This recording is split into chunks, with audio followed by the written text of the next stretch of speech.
Cats and TV. Hey everybody, it's your guest reviewer JB here for Cats and TV. Today we're going to be taking a look at the box set Waka Wazoo by Frank Zappa. Before we get started on that, I want to ask you to please subscribe to this channel for more cultural content coming out regularly. Please consider underwriting the efforts. There are links to Patreon and Ko-Fi below. You see them right there. And please, if you enjoy what you see here, please do share this video out and give it a thumbs up. The whole idea is to get the word out. Jumping right into this, Waka Wazoo by Frank Zappa. My goodness, my goodness. What we're talking about here is one of my favorite eras of Frank Zappa's music. What we're looking at here is a box set which covers the music which Frank Zappa released in 1972. As of the recording of this in December of 2022, this is the 50th anniversary of these albums, and so we're taking a deep dive into the look of what we got here. Just for a little context, what we're talking about here, at the end of 1971, Frank Zappa had been touring for a little bit with what is come to be known as the Vaudeville Band. This, of course, is the band which featured the vocalists Flo and Eddie, Howard Kalin, and Mark Volman, aka the Turtles, and so forth. Kind of more of a comedy, performance art, whatever you want to call it, kind of oriented band. This is the band that did the Live at the Fillmore album. This is the band that did 200 Motels and so forth. So that was a band with very kind of specific aims and goals. At the end of December 1971, Frank Zappa was actually assaulted on stage. He was pushed off the stage into the orchestra pit, broke his leg, broke a couple ribs, crushed his larynx, his voice dropped by a third, so forth. Pretty horrific thing. And, you know, it wasn't even clear if he was going to be able to play guitar or even speak. Again, after that, kind of remarkably, though, you know, Frank went back and spent 6 months in a wheelchair and had one of his most productive periods, if you could even say that. I mean, the man was nonstop productivity, but he just came out with some incredible stuff during this period of convalescence, including writing all the music that's on these two albums. In addition to these two albums, I'll briefly talk about he wrote a science fiction musical called Hunchin' Toot, and we'll talk a little bit about that later. He also put together the Just Another Band from LA album. And he also assembled the tapes together for an album called Finer Moments, which was not released until decades after his death, as a matter of fact. But what we're focusing on here is the stuff that came out on the albums Waka Jawaka. You see the album cover here for that, and Grand Wazoo, which came out towards the end of 1972. These albums kind of really take up the ideas that were kind of floating around. You know, we talked a few years back, we did a review of the Frank Zappa Hot Rats box set. I would check that out. There's a link to it up there. Just so you know what we're kind of talking about here. It's kind of continuing on with that kind of jazz influence in Frank's music. There was always a little bit of subcurrent of jazz going through it, especially once George Duke became involved. But this is like kind of a real flowering of that sound. As a matter of fact, you can see the connection right here. Let's take a look again at the cover to Waka Jawaka, and let's zoom in right there. You can see Hot Rats, right there on the cover of it. You know, this album was originally going to be called, as I understand it, Hot Rats 2, but it was changed to Waka Jawaka for whatever reason, and we won't go so much into that. So this music, as I said, you know, it was written and recorded for the most part when Frank was in a wheelchair. There are some photographs in the box set of him being in the wheelchair and so forth. Looking at what we have on the particular box here, disc number 1 and 2, let's take a look at those. So what we have here is alternate takes, alternate mixes of stuff that appeared on the finished album. It's really interesting to hear these things developing, some alternate solos that didn't quite make it, you know, to the finished versions, some very different versions of the music itself. As I said, really briefly, we talked about Hunch and Toot. I mentioned Hunch and Toot earlier. Again, that is a science fiction musical that Frank wrote, but which has never been released in its full form. There were some of the music has been repurposed, let's put it this way, over the years, especially the music that appeared on Sleep Dirt. You remember Sleep Dirt, the Zappa album that came out? And then when the Rykodisc CD version came out in the 90s, remember, there were all these vocals on there. Originally, when the album came out, it was an instrumental thing, and then all of these vocals appeared on it, and the vocals were actually, written, the vocal lines were written for Hunch and Toot. These tunes have kind of a dramatic purpose inside that musical. A little bit of digression, but it leads us to this. If you see this track here, Think It Over. Think It Over on one of these discs here in this box set is actually an alternate version of the track that we know as the Grand Wazoo, but it has sung lyrics on top of it. Of course, the Grand Wazoo, the track on the completed album is completely instrumental, but this one has the lyrics, and these are the lyrics, again, from Hunch and Toot. So it's fascinating to hear this stuff. Again, the music on the first two CDs is really for the hardcore Zappa head, the person who wants to know, the deep dive of this thing. I think when we did the Hot Rats album, we talked about, comparing it to sort of, these people who go and read the James Joyce manuscripts of like Stephen Hero because they want to see how James Joyce changed that into Portrait of the Artist and so forth. Same kind of thing here. The first two discs are going to appeal to the Zappa hardcore fan, maybe not for the general fan. This is not something to start with. This is something for the Zappa fanatic to kind of obsess over, the Zappa people who obsess over all the minutia, of here and here. And it's like, this is some more of that stuff. Let's look at disc 3. Disc 3, oh my goodness. Disc 3 is one of the discs on here that just makes the whole thing worthwhile. Okay, so we talked about George Duke. George Duke was a major figure in Frank's music from, I guess they started working together on the Jean-Luc Ponty thing around 69, 70, 70, 71, he was in the band. And then 72, this stuff, oh my goodness. Yeah. Duke stayed until 75 in various, through various configurations of the band. This stuff right here, let me tell you about this. Okay, so Frank Zappa, at this period, produced these demos of George Duke's material. Now, the material here that we see here was later re-recorded by Duke for, he put out a couple albums on the MPS label in 74 and 75 where he re-recorded this particular material.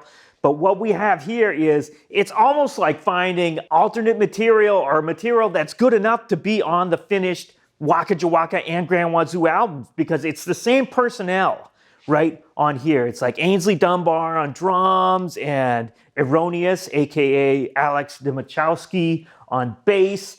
Just doing these versions of these tunes that Duke would later re-record, and Duke would later re-record them with his kind of synthesizer ensembles and things. The orchestration was done with the synthesizers. On these tracks here, we hear them with the horn sections. And so it's very much of a piece with the stuff that was on the finished albums.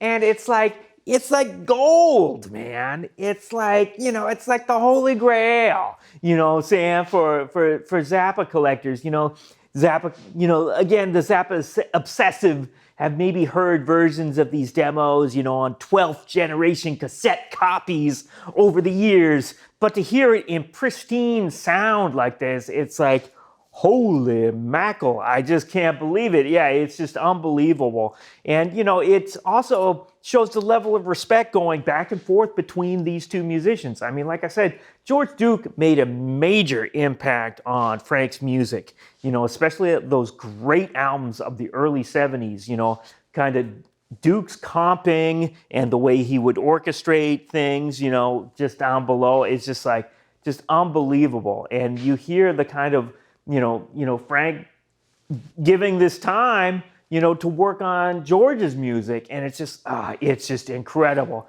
mind-blowing, just incredible stuff.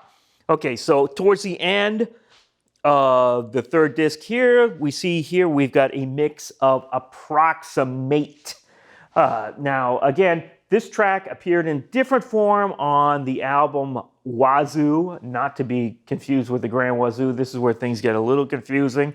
Thank you very much, Zappa Family Trust, for the way they titled some of these things. But Wazoo, for those who don't remember, in the early 2000s, there was a double CD released of the 20-piece band that Frank took out on the road to premiere some of this music. What we have here is a mix from circa 1972 that Frank did of one of the performances of one of the tunes on there. Very different from the one that's on the Wazoo album. Okay, I know. All right, so and then at the end of disc 3 and for all of disc 4, what we have here is a 1972 performance at Winterland in San Francisco. Now, what we, again, a little bit of context, I just touched on it there, after Frank was well enough to stand and perform in front of an audience again, he took out 2 different versions of bands to perform this music. The first was the 20-piece,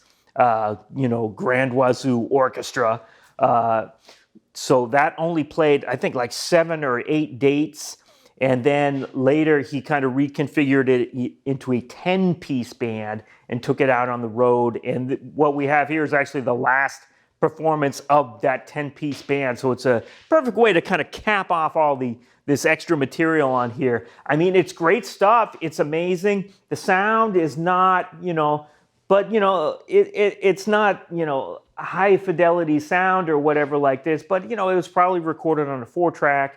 And it's over 50 years old and so forth. So it's like, it's great performances, but it's not, it's not ideal audiophile material. But it's, for the Zappa fan, again, just gonna love it. There's a lot of material that's on that live performance, for example, that the piece called Little Dots that only exists as live performances on this and on the CD entitled Little Dots, again, that the Zappa Family Trust put out a few years ago.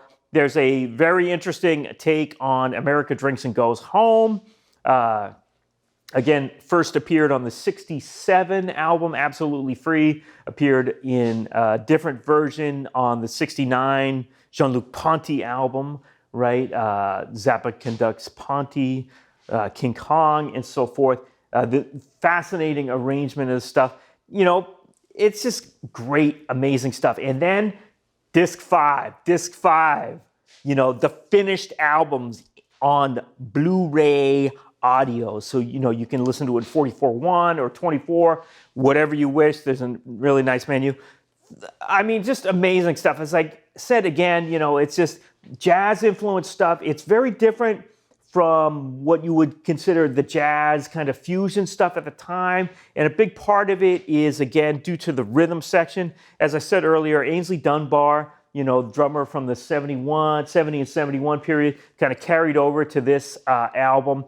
But he doesn't play jazz-influenced drums. He's got very much a rock drumming. There's a lot of toms, and there's a lot of snare. There's not, the thing I associate with jazz drumming is, the kind of ride cymbal. And we don't really hear a whole lot of that. Also, Erroneous, aka Alex Domachowski on bass, plays, he plays with a pick. And the bass playing, although, we have kind of jazz runs at times, it's got that attack on there. So the rhythm section is coming from a very rock kind of place, while, the stuff on top has more of a jazz kind of sound. And it's just fascinating stuff. Again, Waka Jawaka, Sal Marquez blowing that, trumpet all over a Big Swifty on side A of the old record.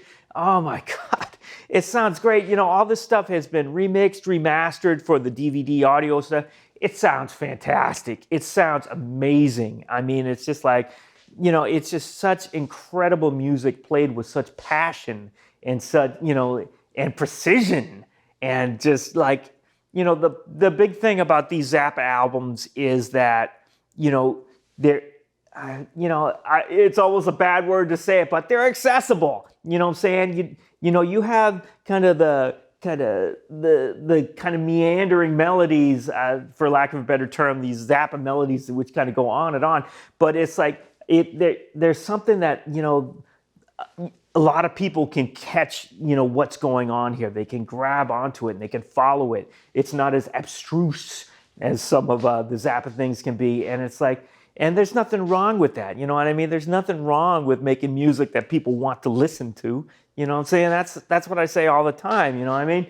But right here, this is the cream of the crop, you know what I'm saying? This is some of the best stuff, best Zappa stuff, best stuff out there, you know what I mean? So just to wrap it up, we've been looking at the Frank Zappa Waka Wazoo box set. I'm going to give it, right here, I'm giving it 5 golden poodles, you know what I mean, right here. And I'm also going to give it a giant exploding burger. What do you think of that? You know what I'm saying? I mean, this is it. Most of this stuff is not going to appeal to the casual, Frank Zappa fan. This is definitely, aimed at the hardcore Frank Zappa fan, but all these box sets are for the hardcore fan, really, aren't they? You know what I mean? So do yourself a favor, check it out. You won't be sorry. To find out more about the Frank Zappa Waka Wazoo box set, please visit his official website and check out the description below this video. Thanks for watching, and please subscribe to CatSynth TV. Hey, you're watching CatSynth TV!